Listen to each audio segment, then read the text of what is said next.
This episode of the Magdala podcast is sponsored by the Catholic Theology Show, presented by Ave Maria University. The Catholic Theology Show covers themes such as the value of a Catholic higher education, religious liberty, how to pray, the philosophies of St. Thomas Aquinas, and more. Stream episodes on Apple Podcasts and Spotify and learn more by visiting the link below.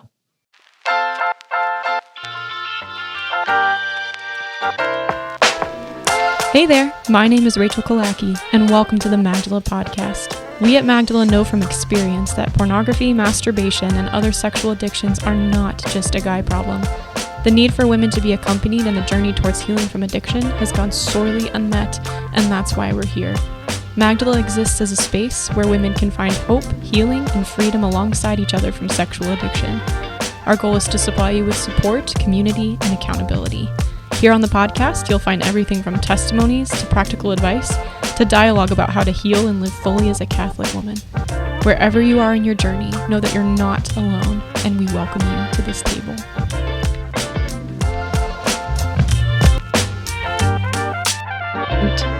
Well, welcome back, everybody, to the Magdala podcast. Today, I'm joined by Dr. Abigail Favale from McGrath Institute for Church Life. I was going to say Notre Dame, but the McGrath Institute for Church Life is at Notre Dame. Yes. Notre Dame, yes. Yes, so there it is. You could do Notre Dame for short if you wanted to, but yes, that is the institute that I work for in the University of Notre Dame. Perfect. Yeah. Okay, so I'm kind of on the nose, but we're going to talk about feminism, the sexual revolution, and just kind of its effects on women and their views of sexuality. I would just encourage our listeners just have an open mind going into this episode. I think feminism is a hot button word right now, and I just kind of want us to be careful about how we receive conversations like this, I guess, in Magdala's community. So go into this conversation with an open mind like we both are, and we'll see what happens. But Abigail, if you want to introduce yourself and kind of talk about your work, how you ended up where you are, I'd love to hear it. Sure. So my kind of the nutshell of my background, I grew up as an evangelical Christian and became really interested in questions of feminism as an undergrad. I was interested in the question of women's dignity, especially, and there wasn't a lot of conversations about that in the tradition I grew up in. And so when I was an undergrad, I first read feminist theology, feminist biblical criticism, and I thought, oh, this is what I've been looking for. This will have helped me fulfill this quest of finding my dignity as a woman. And there were some benefits to that for sure. But eventually, I think I adopted more of a feminist perspective that put me at odds with Christianity. A simplistic way of putting it might be that feminism kind of became my religion. It became the lens through which I looked at everything else with suspicion, including Christianity, Christian tradition, the Bible, all that I just saw as deeply patriarchal. And then so through most of my 20s, when I was in graduate school doing a PhD in feminist literary criticism and feminist theory, I pretty much stopped practicing my faith altogether. And then at the end of my 20s, I became a mother, had a really sudden and bizarre conversion to Catholicism. And then since then, so the last 10 years or so, I've been writing about the same kinds of questions that have always interested me about women and about women's dignity, about sexuality, but from a Catholic perspective, but also trying to bring some of my kind of insider knowledge of the world of feminist studies in order to help other Christians think through these things and navigate some of those same questions. So that's where my work tends to focus. Wow. Okay. And I know this is going to be a broad question, but what would you say are some of the primary things you took with you from feminism into Catholicism? Like, where do you see compatibilities that I think maybe people aren't necessarily seeing? Yeah, well, I think one thing that was beneficial, especially initially when I first encountered feminism, was just this resounding yes to the question, like, women matter. Yeah. Because I think I grew up in a tradition where women just weren't really talked about all that much. And when they were, the focus was always on just like, okay, well, what are women allowed to do? Yeah, it's very prescriptive. It was very much about roles. And then, okay, well, here's like the little pot that we can put women in, and then let's just not talk about them anymore. So just having a sense of like women's voices matter, women's stories matter, that was really helpful. And so I'm grateful for that, for sure. Yeah. And I think if I were to kind of step back now and say, what does feminism have right, for example? Yeah. One would be, I think, there's this sense in feminism, like one thing feminism has right is that, there's something funky in relationships between men and women often in society. Like something's not right. Okay. And so I think they're rightly responding to what I would say now as a Catholic are consequences of original sin that particularly distort the relationships between men and women. And that dynamic between men and women is one of one of the kind of focal points of where original sin kind of corrupts God's original intent is in that. So I think they're right that something is off. And then things get really complicated in terms of what the problem is and how it should be addressed, right? So first of all, there's so many different thoughts about those questions within feminism. There's so many different kind of theories and approaches. Yeah. But I do think without an understanding of original sin, it's hard to diagnose that problem properly. But I also think that it is important to give credit to the feminist movement for the basic kinds of rights and opportunities that were won for women in those movements that didn't exist before. Like the right to vote is the obvious one, right? But also to inherit property, the right to have custodial rights over a child in the case of, before feminism, like if your husband decided to leave you, he could take your children and there would just be absolutely nothing you could do. Right. Yeah. So, or even being educated, I think that is something that women really take for granted now, just being able to be admitted into institutes of higher education, being able to serve on juries. Right. So there is a sense in which, legally women were second-class citizens. And the reason actually the feminist movement first originated was in the wake of the movement for prohibition, which is in America, the kind of push against rampant alcoholism at that time, which was really affecting women and children, right? So women were in these, abusive marriages with alcoholics, and they had no way to protect themselves or their children. And they couldn't leave because then they would lose their children, right? So it was actually kind of those deep social problems that affect the family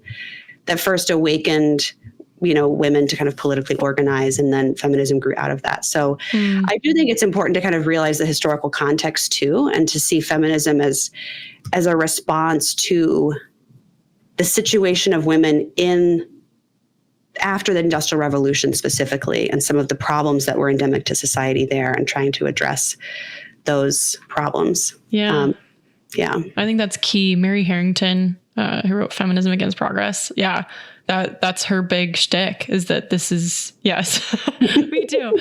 I am almost done with her book, but I'm a faithful reader of her Substack, which counts for something. But, just her concept of like reactionary feminism, of feminism has been a reaction largely against like emerging technologies and the Industrial Revolution and its effects on women, that women kind of drew the short end of the stick in that regard. And I just think that's interesting to think about, because I feel like a lot of times, especially within the church, when we talk about feminism, we just kind of like to lump all of these theories in as like one big bad wolf named feminism, and then just kind of push it out the door. But not embracing the fact that it's like a school of thought of its own. And so there are disagreements, like big disagreements within that school of thought, just as in any school of thought, I think is incredibly important when trying to look at what it's trying to say. I don't know, but yeah, Mary Harrington, she comes to mind with what you're saying. I'd love to hear, because obviously our organization addresses women experiencing sexual addiction. And so just kind of the a lot of what we do is addressing that head on with women, creating community for them in recovery. But we also are kind of working in what I call like a narrative reversal of just conversations surrounding women and sexual sin, especially in, church or faith-based spaces. But I'm just interested to hear, what do you think feminism gave the conversation about female sexuality, and good and bad? I think that's what I'd love to focus on, like the bulk of the conversation. But just how did the sexual revolution and feminism, how did they perhaps help women sexually? And then how is it damaging? And what are the ongoing effects of both of those things? Yeah, that's a great question. Because I think where I would say that perhaps feminism went awry is when it became too allied with the goals and values of the sexual revolution, which happened in the second wave of feminism in the 1970s, especially. So it's interesting. Like if you look at early feminism, they saw kind of unchosen pregnancy as a problem, or like unplanned pregnancy as a problem. But the solution was an emphasis on male chastity and male self-control, right? So that kind of a natural regulation of births, because, with this expectation that women should not be sexually available on demand. Yeah. But I think one of the goals or one of the effects, I don't know if it was an explicit goal, I guess, of the sexual revolution, is that women should be sexually available on demand, but then also somehow miraculously never get pregnant unless they explicitly want to, right? So this is one of like the reasons that the sexual revolution just puts women in a bind.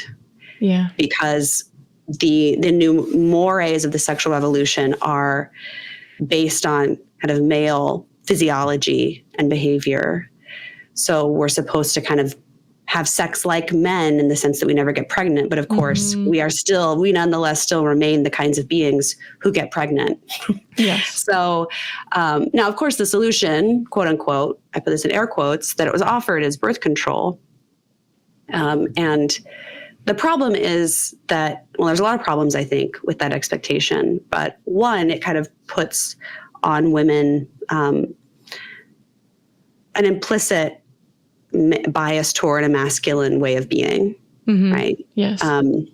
So it kind of says, well, here's the ideal. The ideal is sexual freedom without pregnancy. Yes. Which is a male ideal. So let's do what we can to kind of like alter your physiology to approximate that ideal, right? Yes. So it kind of asks women to go to war with their natural physiology, or if that doesn't work, then to go to war with their offspring through abortion.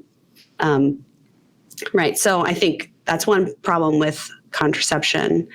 And also there's another problem with contraception, which is that it's not even like 100% reliable. No. Right. So you still have unplanned pregnancies.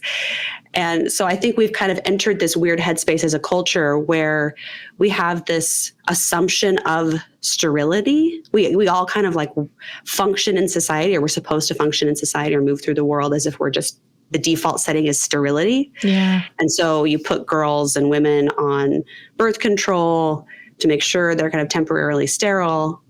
But then when that, mechanism fails and a woman is pregnant, then whose problem is that? It's the woman's, right? It's not, it's still her kind of natural potential for pregnancy, right? Yeah. So I think we've like asked women to be sort of at odds with their own nature, in a way that I think is really damaging. And so where I, most of my criticisms of feminism are in the kind of alliance of feminism with the sexual revolution, but it's a complicated alliance, right? Which is another thing I think is important to realize is that, there have been different feminist perspectives on how we should think about sexuality from the beginning. In fact, even in the 1980s, in the late second wave, there was a big division within the feminist movement. It's kind of called the feminist sex wars of the 1980s and 1990s. And so you had feminism split really down the middle between what you might call the sex positive, and again, I say that in air quotes because I think it's a deceiving term, but the sex positive feminists who are like, pornography is liberating for women, prostitution is liberating for women. We just want, kind of complete sexual freedom. The only moral criteria is consent. Like you've got that crowd. But then on the other hand, the other camp would be the feminists who said, no, actually pornography and prostitution are profoundly bad for women. Yes. And they objectify women, they dehumanize women. They're results of kind of male sexuality uninhibited, and they're part of women's oppression. Yeah. Right? So you would have figures like Andrea Dworkin in here, Catherine McKinnon, other really prominent feminists. So this was like a big live debate, especially in the 1980s and 90s. And I would say that the sex positive feminists kind of won the culture war in that sense. That became kind of the mainstream view. And then when I became a feminist, that was the sort of feminism that I adopted, in the early 2000s. It was very much a like, listen to Dan Savage kind of feminism. I don't know if that will click with any of your readers, but he was sort of a sex columnist that had a podcast, and it's very anything goes, shall we say. Oh, lovely. It's consensual. But I think we're seeing like an interesting moment now where there's more suspicion toward that kind of feminism among younger women. I think I see it in my students. So I think we're having a nice kind of corrective in a way, because I think especially a lot of young women who've grown up in this era of sexual freedom are like, yeah, porn, hookup culture, sex work, these are not actually good for women, and we've been lied to. Yes. So I think there's that kind of counter side, that counter perspective in feminism has always been there. And I think we're actually seeing a kind of resurgence of that perspective in our time, which I actually see as good.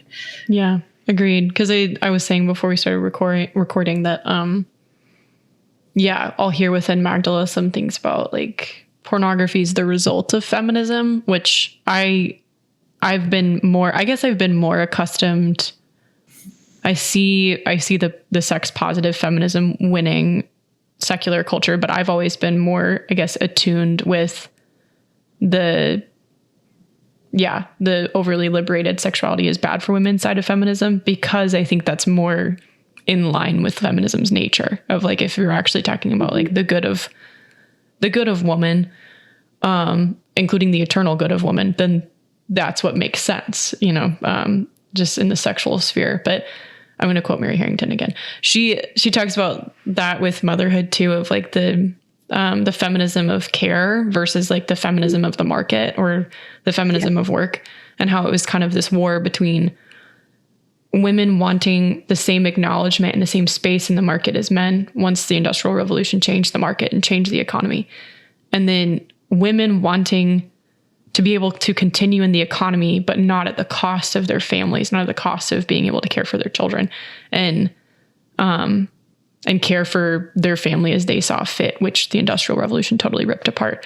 But that it was the feminism of the market that overcame the feminism of care. And just seeing that there's been that trend for a long time of the market dominating. Cause I think we can't talk about like prostitution, pornography, its effect on women without talking about like they're being commoditized in the market once again. Like that's a market thing too, of sexuality being a way to make money. It's economized, and but that women were commoditized, and we could make money off of women, not men. I mean, men a little bit more now, I guess, than before, but I just find that interesting that it's been a market-based thing too, not necessarily like a feminism-based thing. I think pornography was market-based. It was a money-making industry. It still is a money-making industry. I don't think it's like the fault of feminism that pornography exists, but we hear that a lot within Magdala. Interesting. Yeah, I think that would be historically inaccurate to say. Yeah. Although I understand why someone would have that perspective. Yeah. But I think it's important to note, I mean, I would maybe trace that line back to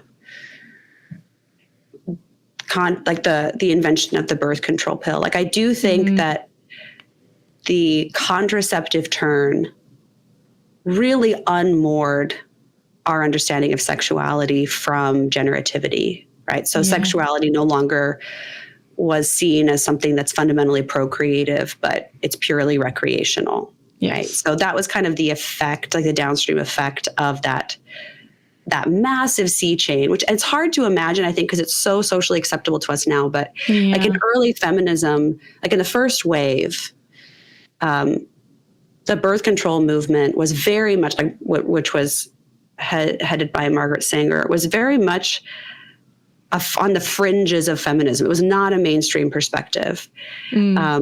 So it's interesting when you like read Margaret Sanger's stuff now.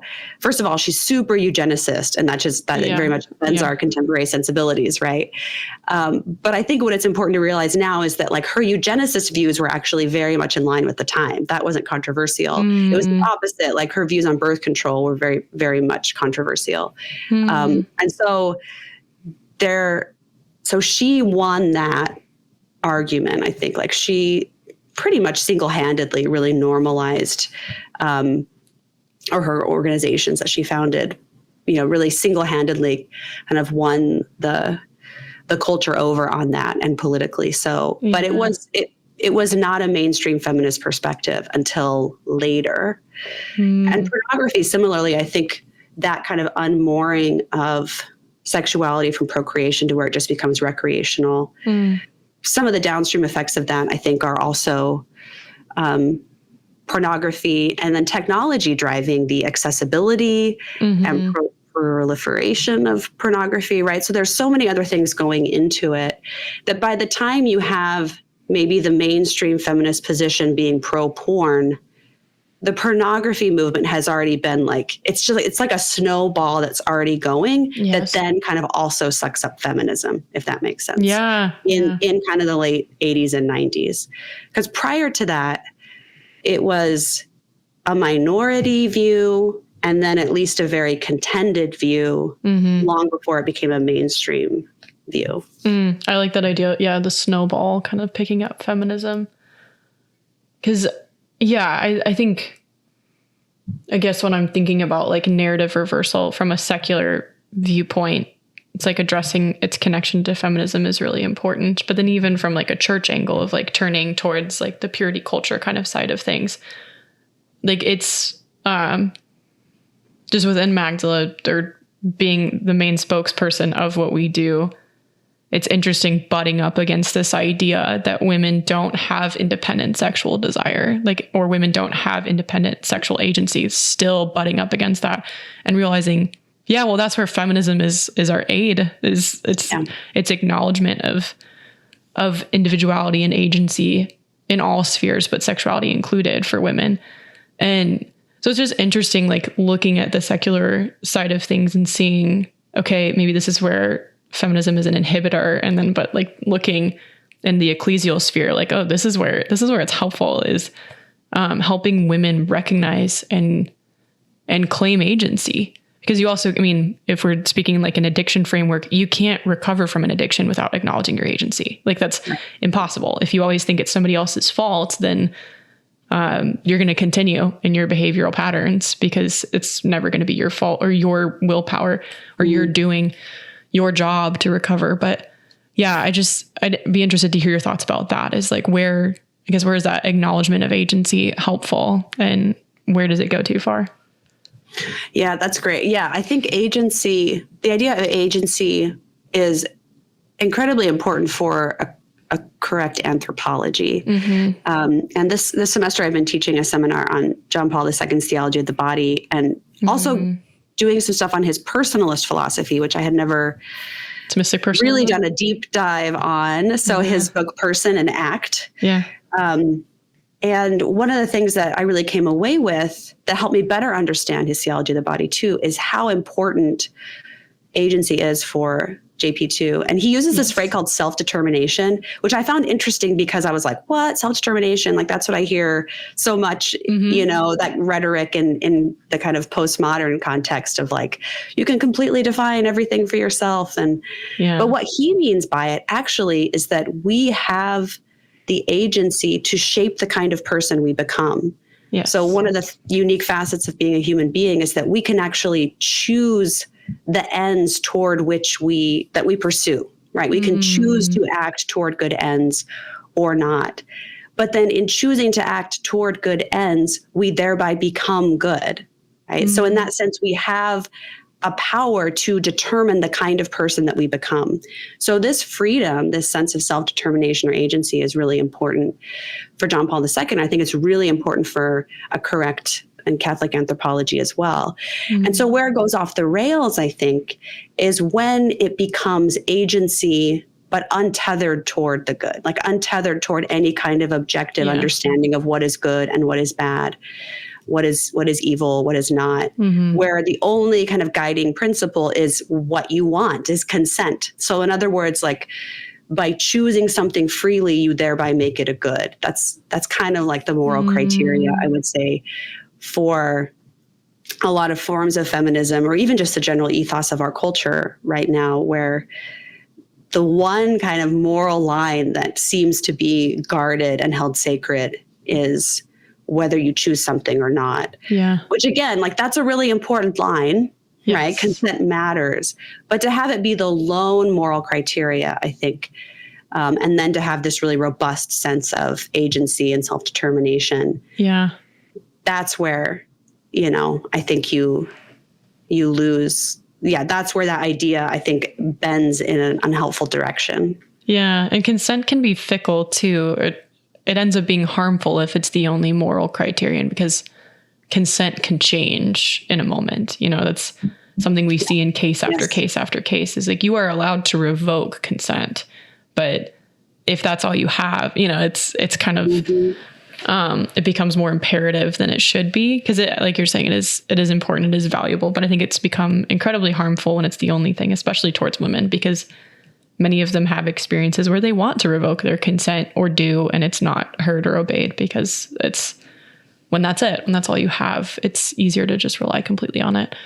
I have like unformed thoughts on consent and its role with what we do, but and I'm interested to hear too, just kind of, you're talking about John Paul II. And I had wanted to ask this question at the beginning, but just who, in addition to him, did you find particularly, I guess healing is a word, but just to be where the truth was on women, on sexuality?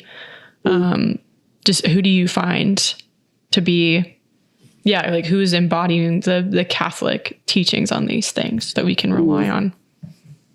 Yeah. So I mentioned earlier that I grew up as an evangelical Protestant, and this was in, I went to high school in the 90s, the heyday of purity culture, like the heyday of the, sign a pledge and put on a ring. And like, we're not going to like talk about sex, and sex is like really bad and negative. But then as soon as you're married, it's amazing and anything goes. Yeah.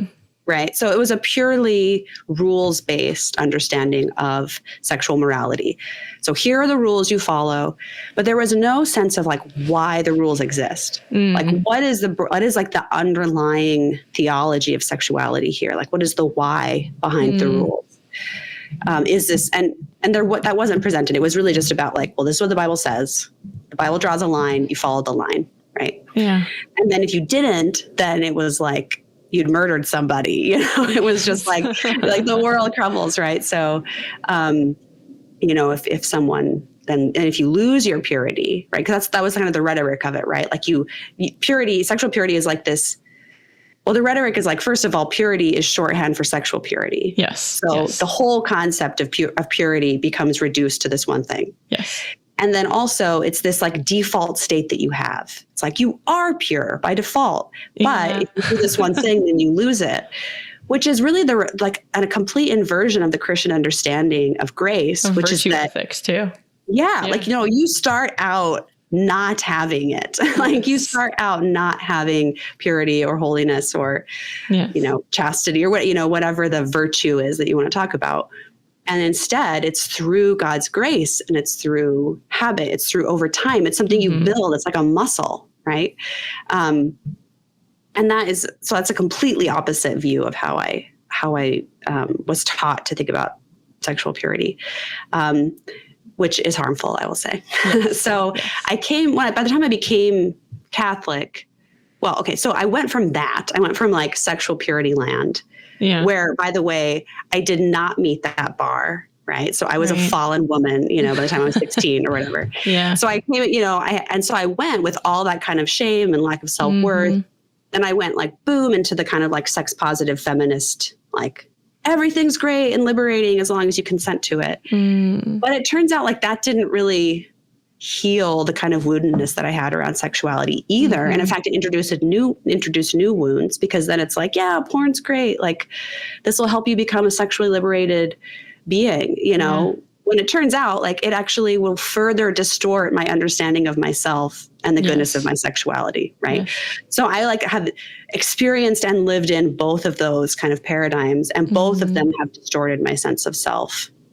And so when I became Catholic and I began to actually be exposed to a theology of sexuality that presented sexuality as something good and beautiful, intensely meaningful, but also kind of connected to all of creation and connected to fertility and my capacity, for motherhood.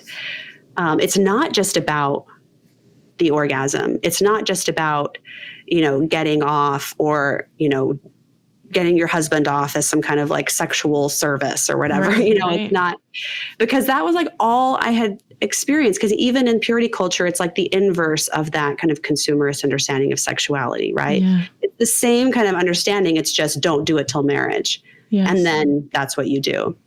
So becoming Catholic was like completely, and it was encountering the theology of sexuality that was certainly unexpected. I did not expect that becoming Catholic, that I would find that there, but I had never encountered anything like that, like this fuller understanding of the meaning of sexuality, the meaning of embodiment, the idea of kind of living in harmony with the natural rhythms of one's body, the idea of having kind of a rhythm even to like a marital sexual life where it's not just about being sexually available on demand. I think it was that actually. Yeah.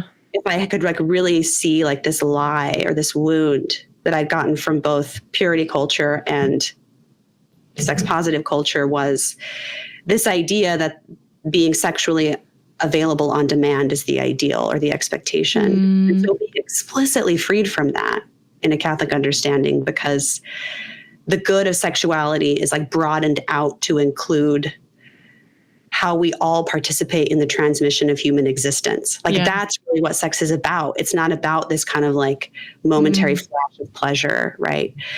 So all of that, and I would say John Paul II's writings, like Love and Responsibility, not treating a person as an end, or no, treating a person as an end and not a means only.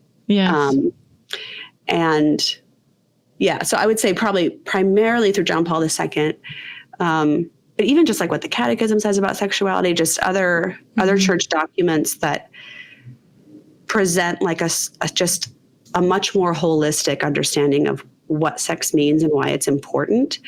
And there's a dignity to it, and that being kind of invited to live in accordance with that dignity and higher meaning was very freeing. Yeah. I had never thought about the fact that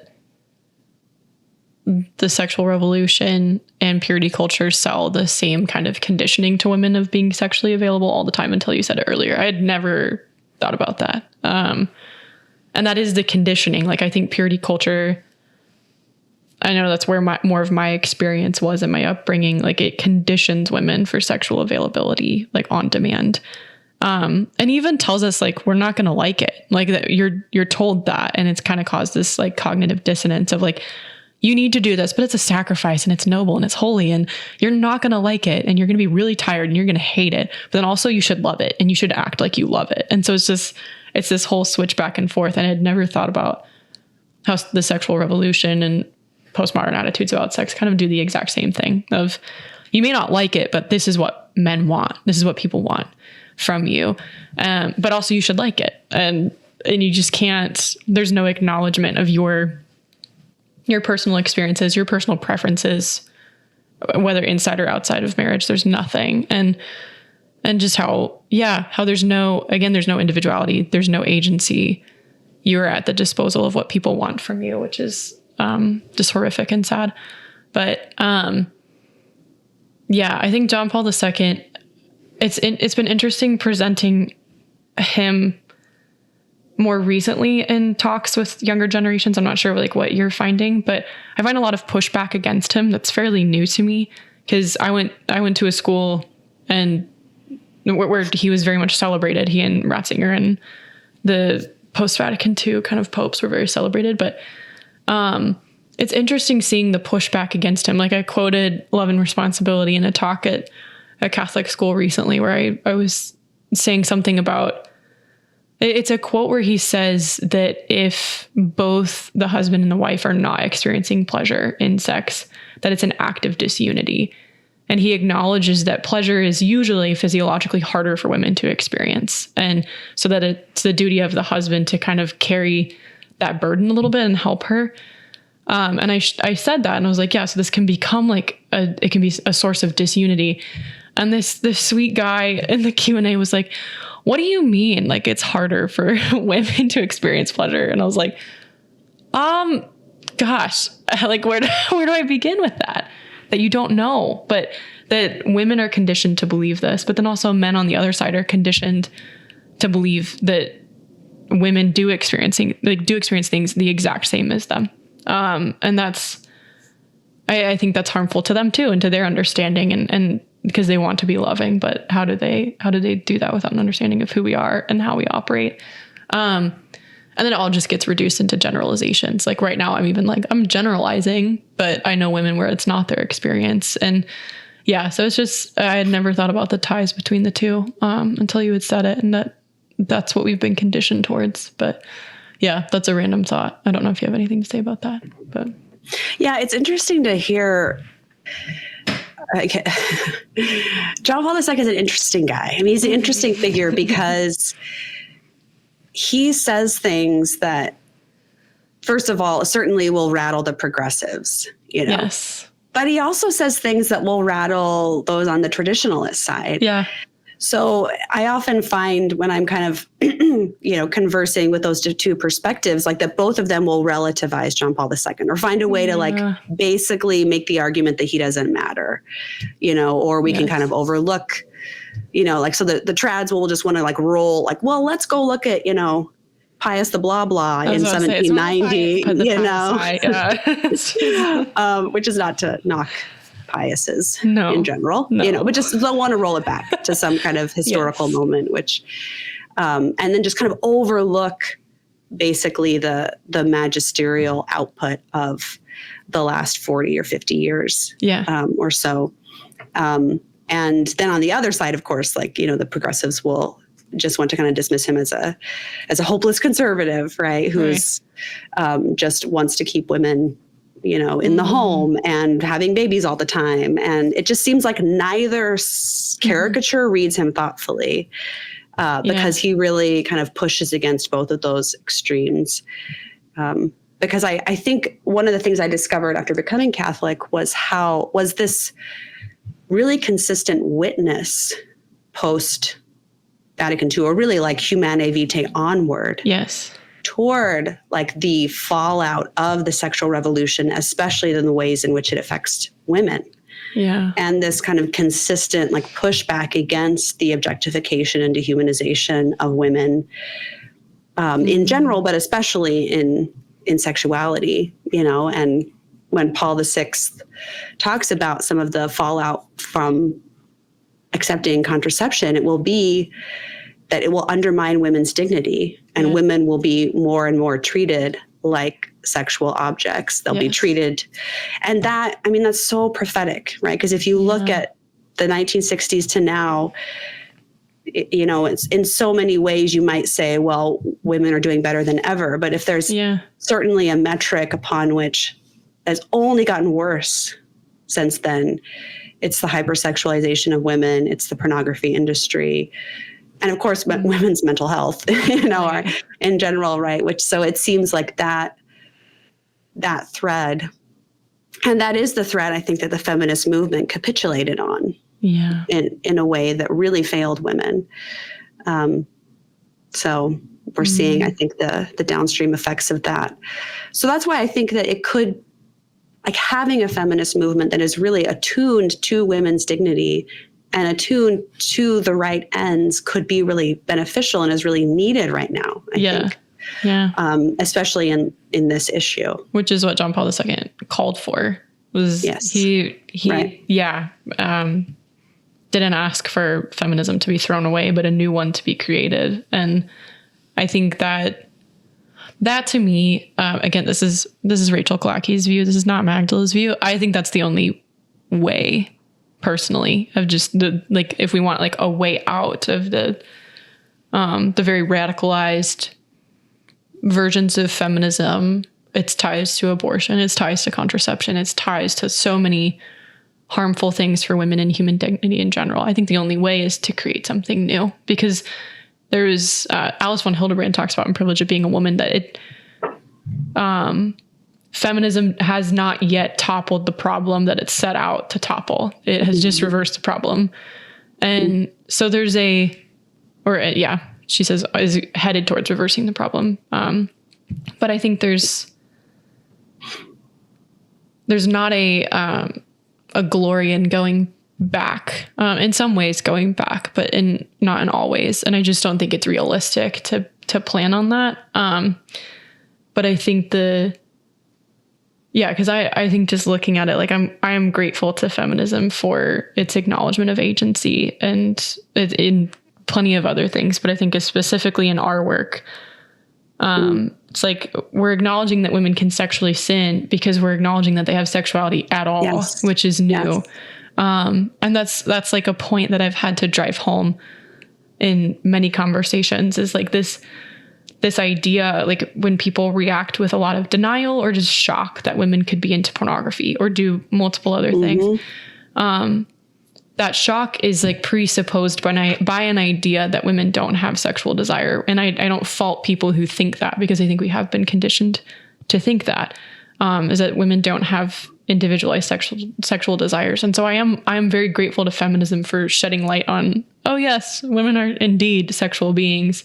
But there is a grave misdirection of that. And even thinking of John Paul II, his term, the contraceptive mentality, which gets like really this is like a side tangent that gets misused when talking about NFP, because it's like, don't have the dreaded contraceptive mentality. But what he was talking about was he was piggybacking off of Paul VI and saying this is the attitude that, subjects women to just constant use.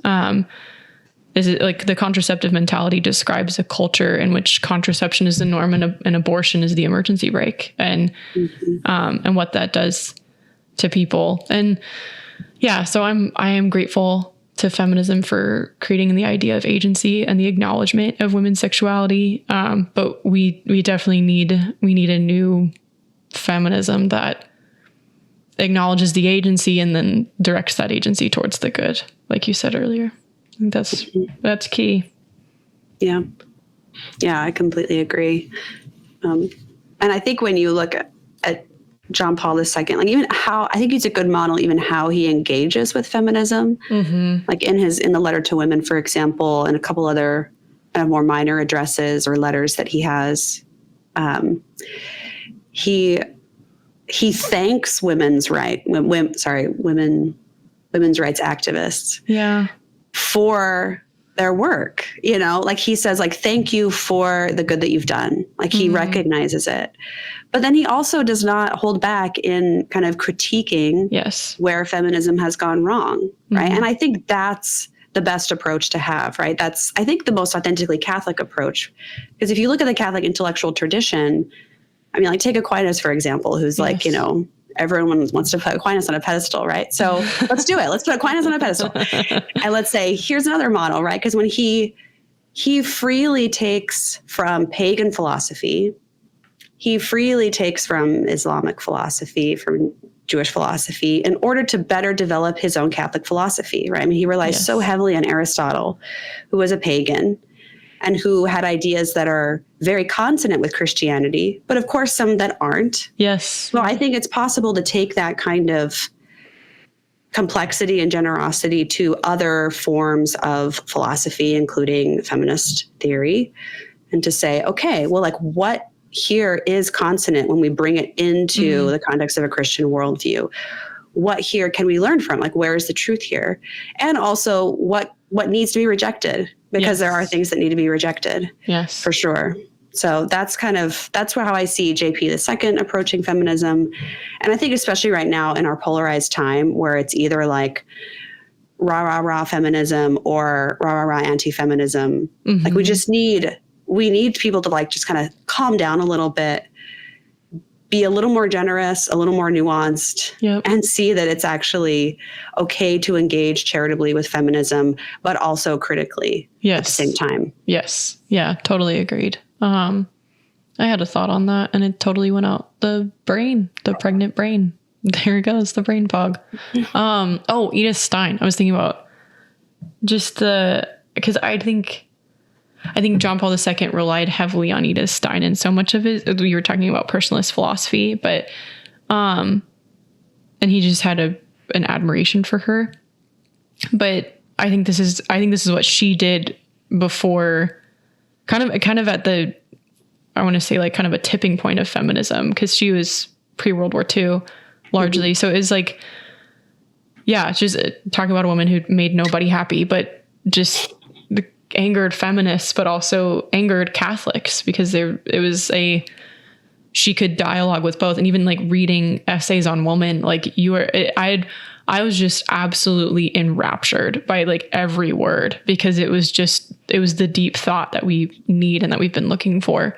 At least for me, like I have plenty of questions about what it means to be a woman in the church, but with her, it feels like there's actual like solid, I can bite down and chew on this answers of like, this is where we're going very terribly wrong in the modern world. And her modern world was, almost 100 years ago, but this is where we're going terribly, terribly wrong. But this is where we are getting it terribly right. And we've been waiting almost 2,000 years to get this right as Christianity.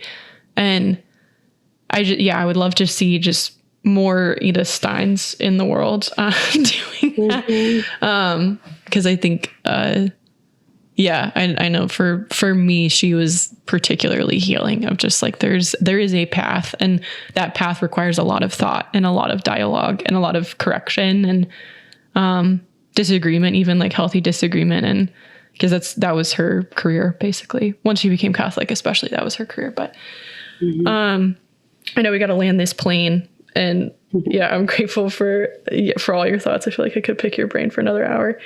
But just, I guess, any final thoughts for women who are trying to, I guess, to find answers, specifically those in our community who are struggling with sexual addiction and are looking to lock in on something that gives them the truth about their sexuality. Where would you direct them?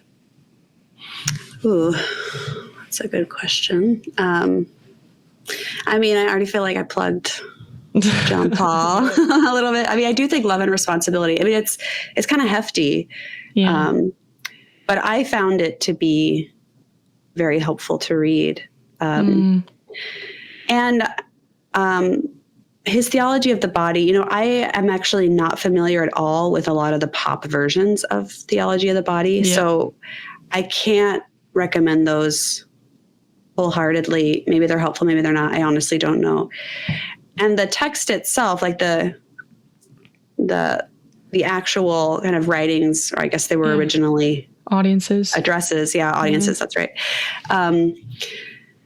They can be hard to get, they can be hard to read in a sense, but there's also just such profound beauty and dignity there. Yeah. And I think like it provides such a helpful counter. Even like the pace at which you have to read it and absorb it provides a counter to our culture, which is just like sex is about what's cheap and what's easy, what's convenient, what gets you the result. Like it's so utilitarian focused in a way. But I think like really reading through John Paul II especially his accounts of Genesis and like the spousal meaning of the body, and